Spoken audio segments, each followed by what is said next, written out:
आता जे जागतिक पातळीवर युद्ध चालू आहे तर त्याच्यामुळे बऱ्याच लोकांना वाटत असेल की ह्याचा परिणाम फक्त ऑइल किंवा गॅस किंवा ह्याच्याच प्राइजेसवर पडला आहे.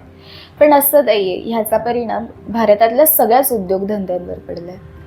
तर आय टी क्षेत्रावर ह्याचा काय परिणाम झाला हे आपण जाणून घेऊया आपल्या मोस्ट वॉन्टेड गेस्टकडून, दीपक शिकारपूर सर.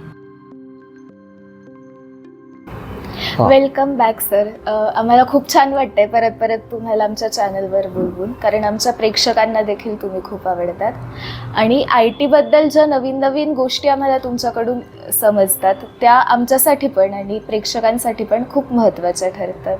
अरे वा, धन्यवाद. तर सर, आता जे युद्ध वगैरे चालू होतं एवढे दिवस, चालू आहे अजून सॉरी, तर जे लाखो भारतीय आय टी क्षेत्रात काम करतात तर त्यांनी नक्की कशाला घाबरलं पाहिजे? की त्या युद्धाला घाबरलं पाहिजे, म्हणजे आर्थिक मंदीला घाबरलं पाहिजे, AI ला घाबरलं पाहिजे, का जे सारखे स्किल डेव्हलपमेंट करायची त्यांना गरज भासते त्याला घाबरलं पाहिजे? त्याला आता ह्याच्यात घाबरणं हा शब्द चुकीचा आहे, कारण प्रत्येक व्यवसायाच्या काही खूबी असतात, ज्याला इंग्लिशमध्ये ऑक्युपेशनल हजार्ड म्हणून म्हणतात. आता तुम्ही जर समजा उदाहरणार्थ डॉक्टर झाला तर तुम्हाला 24 तास काम करायला लागतं, ऑन कॉल असावं लागतं. हा त्या व्यवसायाचा भाग आहे. तसंच आय टी क्षेत्रात ते जागतिक क्षेत्र असल्यामुळं कंटिन्युअस अपस्किलिंग म्हणजे नवीन नवीन कौशल्य प्राप्त करणं, आणि ह्याच्यात आय टीमधला शब्द आहे तो आर यू रेलेव्हंट टुडे. तुम्ही कुठं शिकलात, किती वर्षाचा अनुभव आहे याला काही अर्थ नाही, पण तुम्हाला जे येतं ते आज रेलेव्हंट आहे का, आजच्या क्लायंटला ते हवं आहे का, हा प्रश्न आहे. आणि ते जर नको असेल तर हायर अँड फायर हा आय टीमधला रूल आहे. त्याला म्हणजे काही ह्युमॅनिटेरियन ग्राउंडवर काही ठिकाणी ठीक आहे, पण ओव्हरऑल या क्षेत्राचं तत्त्व आहे की जी व्यक्ती रेलेव्हंट आहे, हवी आहे, त्याच व्यक्तींना फक्त इथं स्थान आहे, आणि मग त्यांना मिळणारा पगार हा त्यांच्या युटिलिटी व्हॅल्यूवर असतो. आता ह्याच्यात जी संकटं आहेत, ग्लोबल संकटं, आता उदाहरणार्थ 4 वर्षापूर्वी कोविडचं आलं, आता ते जगावर संकट आलं. तसंच आता हे युद्धाचं संकट आहे, आणि ह्याच्यात कुठलाही देश नाही किंवा कुठलाही असा व्यवसाय नाही की ज्याला त्याची झळ बसलेली नाही.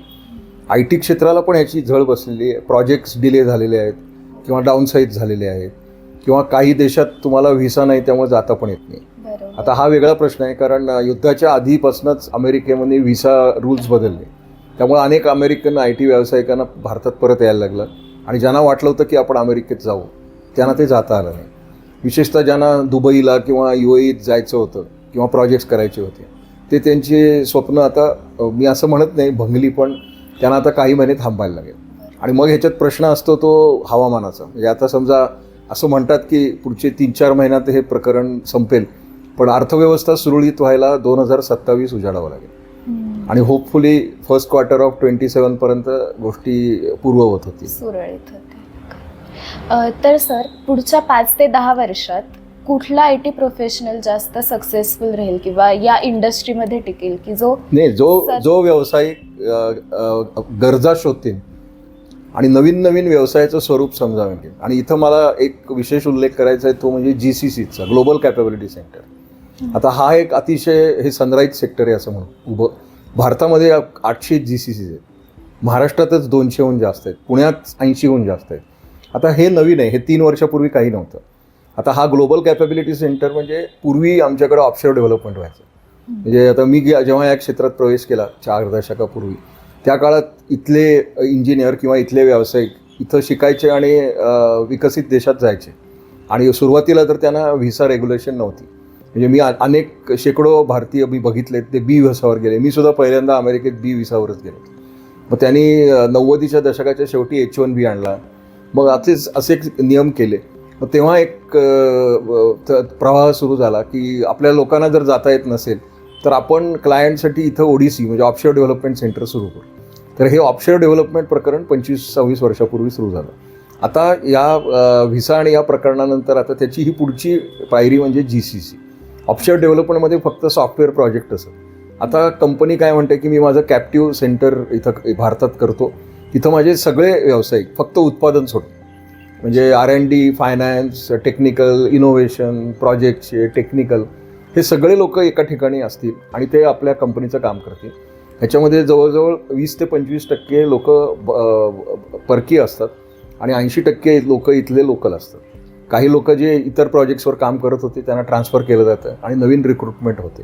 अच्छा. तर ह्या क्षेत्राचा समोर ठेवून शैक्षणिक संस्था आणि आय टी कंपन्यांनी आपली धोरणं बदलली पाहिजे.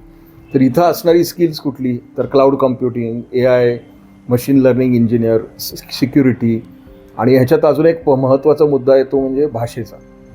कारण इथं जर एक्सपर्ट्स विविध देशांचे आले असतील तर त्यांची भाषा तुम्हाला बोलता आली पाहिजे. बरोबर. हे एक कौशल्य महत्त्वाचं आहे. बरोबर. तर सर APO, BPO आणि GCC ह्याच्यामध्ये फरक काय आहे? तुम्ही आता म्हणाला की GCC म्हणजे डेटा कलेक्शन. नाही, तुला मी ते सांगितलं ना, पूर्वी जे बिझनेस प्रोसेस आउटसोर्सिंग व्हायचं त्याची ही पुढची पायरी आहे. अच्छा. ही त्याची पूर्वी कसं व्हायचं की एक कॉन्ट्रॅक्ट व्हायचं की हे आमचा व्यवसाय, ह्याच्या या प्रक्रियेत तुम्ही इथं बसून करा. आता हे त्याचं पुढचं आहे की BPO नाही, तो सगळा भागच इकडे ट्रान्सफर झाला आणि हे आउटसोर्सिंग नाही आहे. त्याच कंपनीचे कर्मचारी इथं आले. अच्छा. असा हा फरक आहे. एक 2-3 एक्झाम्पल्स देऊ शकता का की ज्या कंपनीने GCC स्थापन कितीतरी कंपनी आहेत. म्हणजे आता हेल्थ केअर सेक्टरमधले आहेत, फायनान्स सेक्टर आहेत, सिटी बँकेचं GCC आहे, कितीतरी, आता ही सबवेचं आहे. म्हणजे थोडक्यात कुठल्याही प्रकारची कंपनी असेल तरी ते स्वतःचं GCC करू शकतात आणि तो कुठल्याही प्रकारचा असेल. म्हणजे हेल्थ केअर आहे, फायनान्स आहे, फूड आहे, हॉस्पिटॅलिटी आहे, चॅनेलचं GCC आहे, चॅनेलची जी कॉस्मेटिक कंपनी आहे ती. सो असं ह्याला कुठल्याही व्यवसायाची आहे नाही. ऑटोमोटिव्ह सेक्टरमधले लोक आहेत. तर ह्या सेक्टरमध्ये जाण्यासाठी आपल्या स्टुडंट्सला काय शिकायचं? ते सांगितलं ना मी की 4 टेक्निकल स्किल्स जी मी सांगितली ती. आणि इथं GCCला फक्त IT चे लोक नको आहेत, त्यांना फायनान्सचे पण लोक हवेत. कारण सर मी तुम्हाला सांगितलं ना, सर्व व्यावसायिक प्रक्रियाचे. बरोबर. फक्त आता जे फायनान्सचे म्हणजे कोण, तर इथले फायनान्शियल नॉलेज नाही, तर त्यांना US गॅप माहिती पाहिजे. तर त्या देशातील ज्ञानाप्रमाणे त्यांना आपलं CFA वगैरेही करू शकता तुम्ही. आणि ते इंडियन झालं ना आता. पण ती जर अमेरिकन GCC असेल तर त्याला इंडियन CA चा काय उपयोग? त्याला CFA. हा, पण तो त्याला US गॅप म्हणून एक गाईडलाईन आहे, ती अमेरिकन आहे. आता ते हे काय आहे की मी त्या क्षेत्रातला ज्ञानी नाही आहे, मला फायनान्स टेक्नॉलॉजीचं माहिती नाही, पण त्या प्रत्येक देशाचे वेगळे कायदे जेवढे मला माहिती. जसं आपल्या देशातील CA किंवा हे लोक ज्या प्रकारे काम करतात तो भारतीय कायद्यानुसार करतात. आपल्याकडे कंपनीज ऍक्ट म्हणून एक ऍक्ट आहे, तो भारताचा आहे, पण प्रत्येक देशाचं वेगळं आहे. आणि त्याला थोडं अर्थात 80% सेम असतं, 20% तुम्हाला वेगळं ज्ञान घ्यायला लागतं. बरोबर. तर जे आता कार्यरत आहेत IT सेक्टरमध्ये त्यांना तुम्ही मेंटल हेल्थ आणि वर्क लाईफ बॅलन्स हे सगळं सांभाळण्यासाठी काय सल्ला द्याल? ॲक्च्युली काय आहे ना, मेंटल हेल्थ इश्यूज हा गेल्या 10 वर्षात आलेलं ही टर्म आहे. म्हणजे आमच्या लहानपणी असलं काही नव्हतं. जेव्हा लोक एकत्र कुटुंब पद्धतीत राहत होती आणि हा त्याचा मानसिक प्रॉब्लेम सुरू कुठं होतो की माणूस एकलकोंडा असतो, त्याला त्याचे विचार शेअर करायला कोणी नसतं, तो कुणाशी बोलत नाही. अशा वेळेला हे प्रॉब्लेम सुरू होतं. तर तुम्ही ह्याच्यावर मी लोकांना सोल्युशन सांगतो की तुम्ही मित्रमैत्रिणी वाढवा, सोशल व्हा, आपलं सोशल नेटवर्क सांभाळा. प्रत्येकाचं ॲल्युमनी नेटवर्क असतं, त्यांच्याशी संबंध ठेवा. आता मी रोटरी क्लबचा सभासद आहे, मग तुम्ही रोटरीमध्ये जा, तिथं तुम्हाला 50-60 लोक भेटतात, मग त्यांच्याशी संबंध वाढवा. तुम्ही लोकात राहिलात तर तुम्हाला हे कळणार पण नाही की आपल्याला मेंटल हेल्थ इश्यूज आहे. आणि जर तुम्हाला वाटलं की आपल्याला काहीतरी प्रॉब्लेम आहे तर मग तज्ज्ञाचा सल्ला घ्या. आपण काहीतरी ट्रीट करायचा प्रयत्न करू नका. पण मी एक ह्याच्यात थोडासा अभ्यास केला आहे, कारण मी खूप कर्मचाऱ्यांशी बोललो आहे. तर माझा आता असा म्हणजे मी ह्या निष्कर्षाला आलो आहे की व्यावसायिकाच्या ॲटिट्यूडवर बऱ्याच गोष्टी ठरतात. आणि ही चांगली ॲटिट्यूड डेव्हलप करणं हे आपल्या हातात असतं.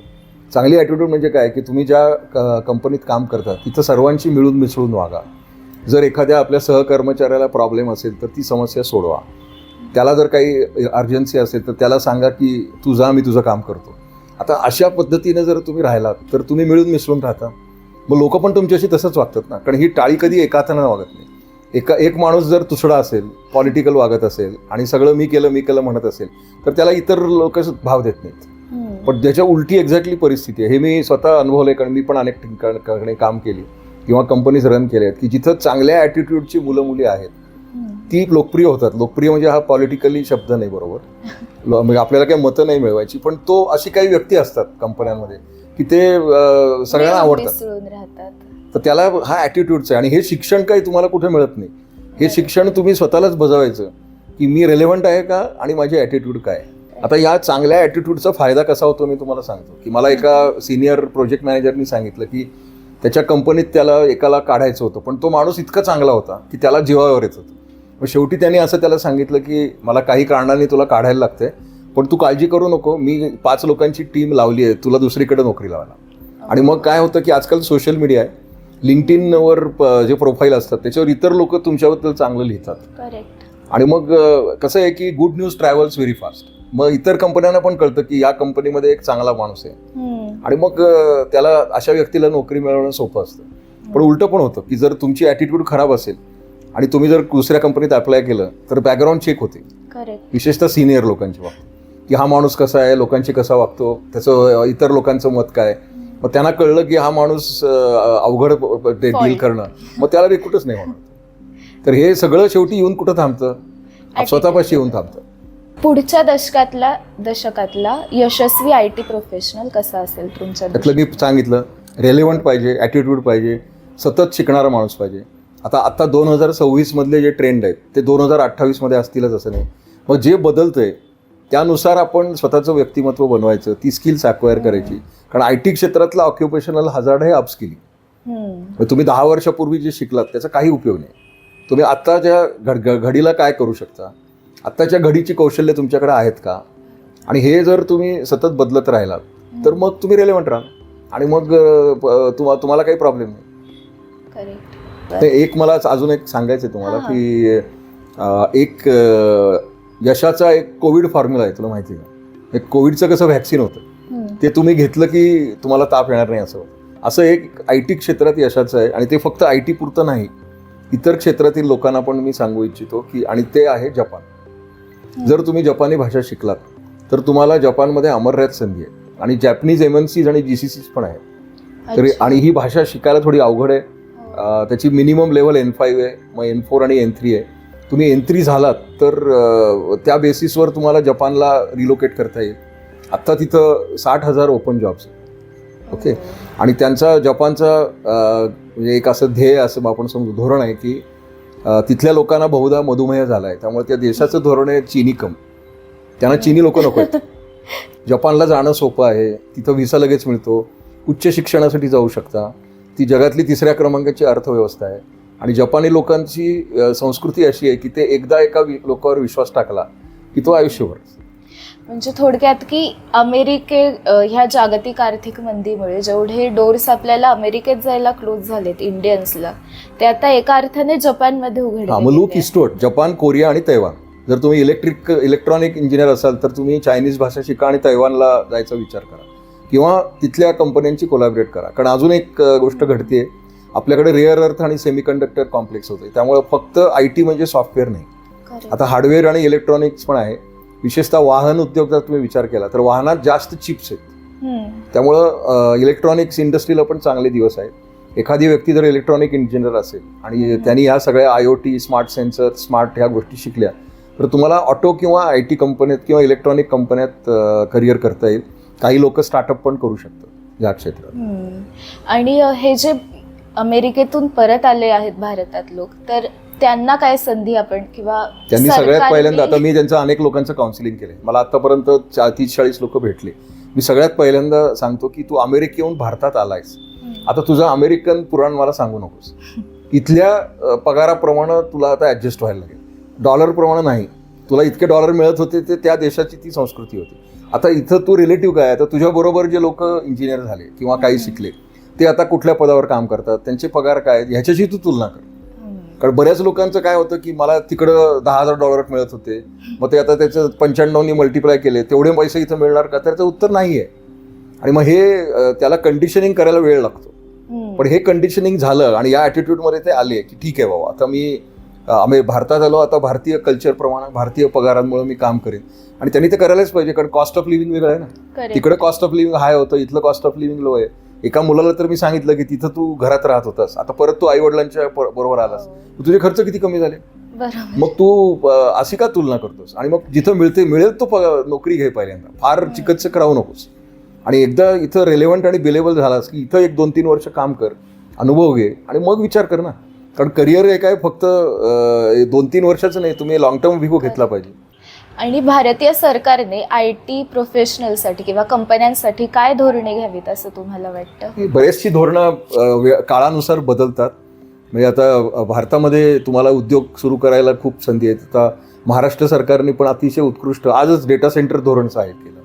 त्यांनी मागच्या महिन्यात GCCसाठी धोरण जाहीर केलं आणि Tier 2 Tier 3 म्हणजे पुणे मुंबईच्या बाहेर ग्लोबल कॅपॅबिलिटी सेंटर्स यावेत म्हणून अनेक चांगल्या गोष्टी केलेल्या आहेत. तर राज्य सरकार त्यांना जेवढं जमतं तेवढं करतंय. केंद्र सरकारने खूप गोष्टी केल्या आहेत ऑलरेडी आणि डिजिटल इंडिया आहे, स्किल इंडिया आहे, या बऱ्याच लोकांना टॅक्स कन्सेशन्स आहेत. तर आपण ह्या उद्योगात काम करताना सरकार आपलं सगळं करेल असं ह्याच्यावर अवलंबून राहू नका. तुम्ही शेवटी हा व्यवसाय कशावर चालतो? ग्राहकाला तुम्ही समाधान देऊ शकता का ह्याच्यावर चालतो. तुमच्या ह्या खूप व्हॅल्युएबल माहितीचा आम्हाला नक्कीच उपयोग होईल आणि आमच्या दर्शकांना सुद्धा होईल. धन्यवाद.